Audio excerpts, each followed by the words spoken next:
안녕하십니까. 저작거리의 작가주 연기자. 오늘 24번째 리차드 버비지입니다. 윌리엄 셰익스피어는 영국이 인도와도 바꾸지 않겠다는 극작가죠. 어떤 의미에서는 연극의 대명사이기도 하고요. 지금도 세상 어딘가에서 셰익스피어 작품이 공연되지 않는 날이 없습니다. 셰익스피어 이름으로 38편의 희곡가, 154편의 소네트, 그리고 2편의 장시가 전해집니다. 스트래트포드라는 평범한 도시의 평범한 가정에서 태어나 평범한 교육을 받은 그가 어떻게 셰익스피어가 되었는가를 둘러싸고는 온갖 전설이 난무하죠. 외계인이라는 설도 있고요. 사실은 그와 동시대인인 크리스토퍼 말로우의 필명이라는 설도 있습니다. 심지어 셰익스피어의 누이가 사실은 셰익스피어라는 설도 진지하게 제기된 적이 있죠. 가끔씩 스트래트포드를 방문한 유랑극단의 공연이 셰익스피어의 피를 끓게 했을 가능성은 충분히 있습니다. 고향에서 결혼도 하고 아이도 있던 셰익스피어는 호련히 1592년 런던에 나타나 1594년에 조직된 챔벌리스맨 극단의 단원이 됩니다. 그는 여기서 연기도 하고 대본 번안도 하고 자신의 작품도 쓰죠. 챔벌리스맨 극단은 1603년 왕위에 오른 제임스 1세의 후원을 받으면서 킹스맨 극단으로 이름을 바꾸죠. 셰익스피어가 희곡에 손을 대는 1500년대 말력은 대학 교육을 받은 극작가들이 활발하게 연극계로 진출하던 시기입니다. 유니버시티 위치라 불리기도 하는 이들은 옥스퍼드나 케임브리지에서 라틴어로 플라우투스, 테렌티우스 또는 세네카를 배운 문사들로 대체로 학교 연극을 통해 연극에 입문합니다. 위문체의 달인 존 라일리, 아리오스토 장시, 광란의 오를란도를 희곡한 로버트 그린, 잔혹한 복수극의 토마스 키드, 호메로스를 번역한 조지 체프맨, 다양한 장르에 달통한 조지 필, 런던 시장의 아들이자 1580년 시음악 그리고 연극 변호론을 쓴 토마스 로치, 그리고 이미 대학 시절 로마의 시인 오비디우스의 사랑도 가지가지를 번역한 크리스토프 말로우 등의 희곡들은 런던 무대의 주요한 레퍼토리를 이룹니다.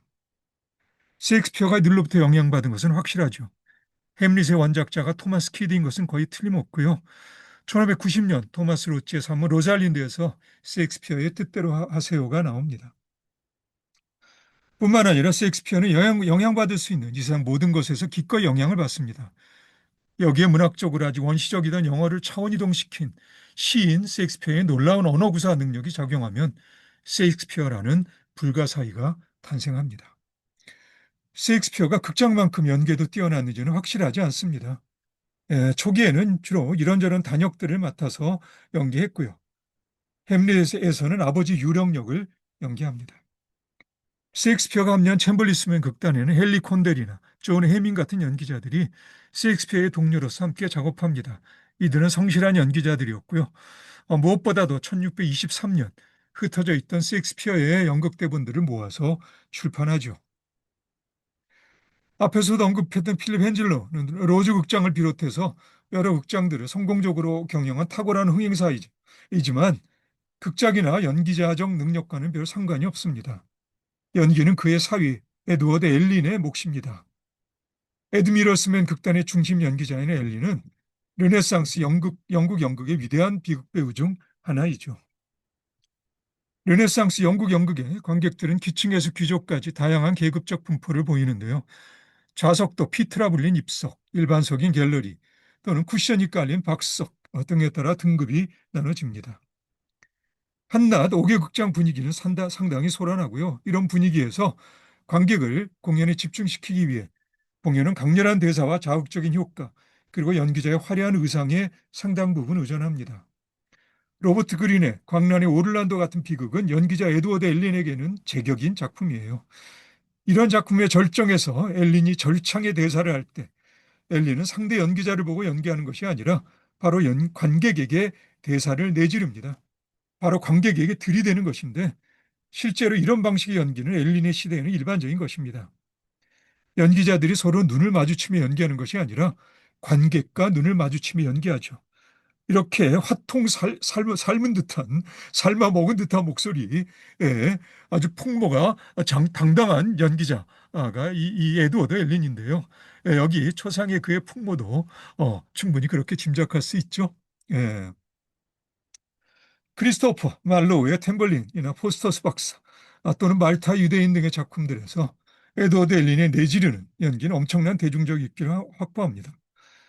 1593년 페스트가 런던을 덮칠 때 엘린은 에드미러스맨 극단과 스트레인지스맨 극단의 연기자들로 구성된 투어 극단을 조직해서 영국 전역을 순회하죠.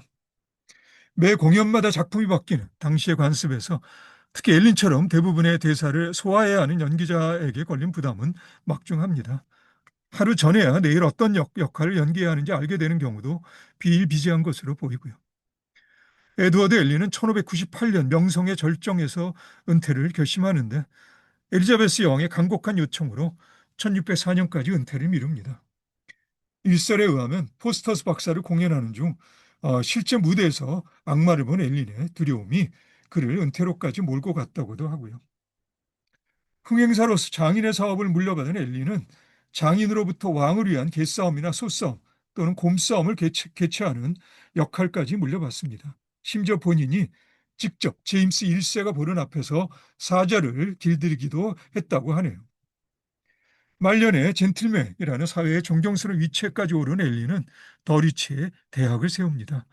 무엇보다도 엘린은 자신의 삶과 시대를 기록한 광범위한 일지를 남기는데 이 일지는 1843년 존 페인 콜리어에 의해 The Ellen Papers라는 제목으로 출간됩니다. 리차드 버비지의 초상입니다.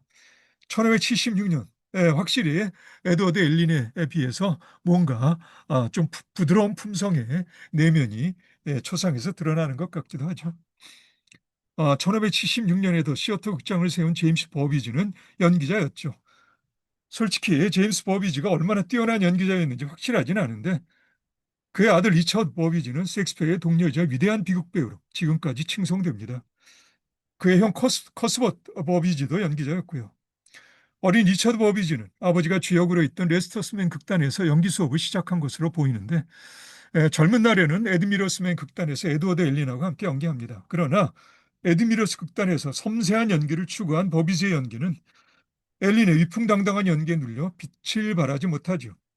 버비지는 1594년경 챔벌리스맨 극단에 합류해 셰익스피어와 동료가 됩니다. 연기자로서 버비지의 본격적인 전기는 1599년에 만들어집니다. 1597년 제임스 버비지의 죽음과 함께 엄격한 청교도인 더 시어터 극장의 대지 소유자가 이 극장의 대지 사용료를 턱없이 올려서 더 시어터 극장이 문을 닫게 만들거든요.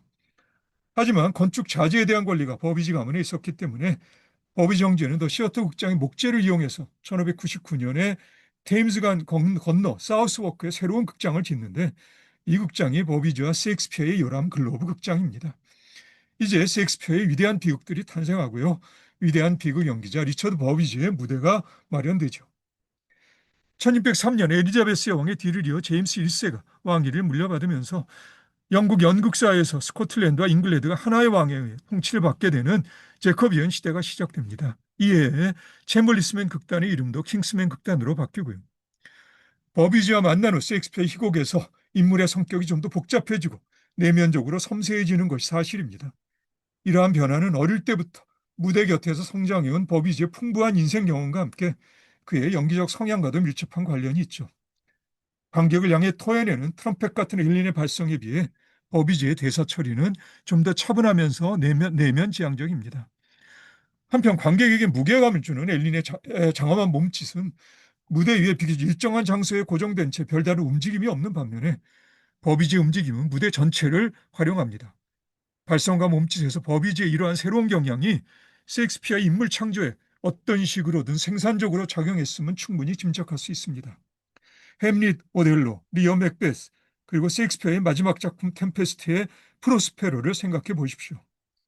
실내 극장이든 블랙 프라이어스 극장에서 겨울철 공연 또한 버비지의 내면적 연기 경향에 긍정적으로 작용했을 것이고요.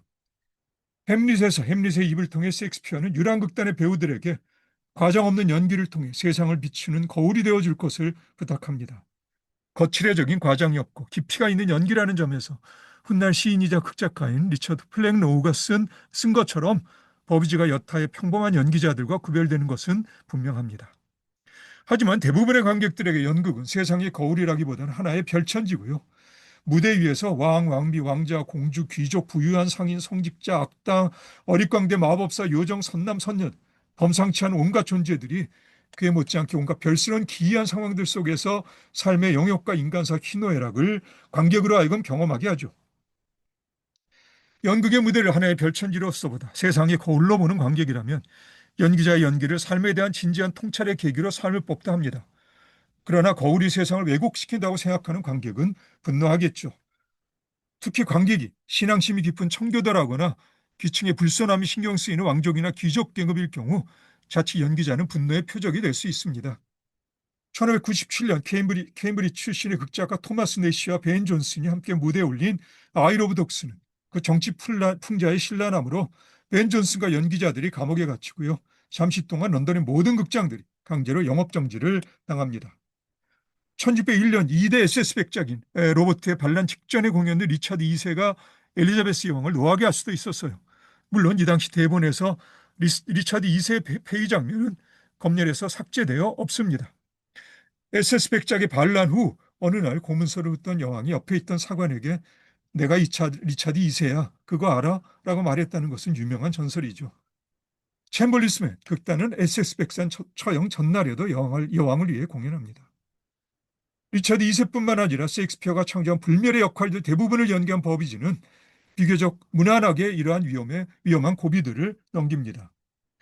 유능한 화가이면서 비범한 대사 기억력의 소유자인 그는 1619년 세상을 떠나는 해까지 무대에 섭니다. 지금 그의 무덤의 묘석은 사라졌으나 그를 기리는 익명의 추도시는 남아 전해집니다. 그 한 부분을 옮기면 다음과 같습니다. 그는 갔습니다. 그리고 그와 함께 한 세상이 사라집니다. 그가 음미했고 그렇게 생생하게 살려내었던 햄릿도, 히에로니모도, 리어 왕도, 비탄에 빠진 무어인도, 그리고 그의 영혼 안에서 살아있던 그 모든 인물들도 그와 함께 영원히 사라집니다. 예, 그의 죽음에 바쳐진 모든 애도 시들 중에 가장 리처드 버비지의 삶을 잘 나타내 주는 것도 아마도 한 줄로 된 묘비명일 것입니다. 버비지 퇴장하다. exit 버비지. 셰익스피어라는 이름이 범지구적 차원에서 거의 모든 이들의 입에 오르내리는 현실에서 셰익스피어의 동료이자 출중한 재능의 연기자였던 리처드 버비즈라는 이름을 아, 저작거리의 작가주 연기자라는 칭호와 함께 거론할 수 있어서 큰 기쁨이자 영광입니다. 리처드 버비지의 모습입니다. 에, 에, 그럼 오늘은 여기까지 할까요? 오늘도 수고 많으셨고요. 어, 그러면 다음에 또 새로운 저작거리 작가주 연기자로 함께 만나서 다시 이야기를 계속해 보도록 합시다. 오늘도 수고 많으셨고요. 그럼 다음에 다시 봅시다.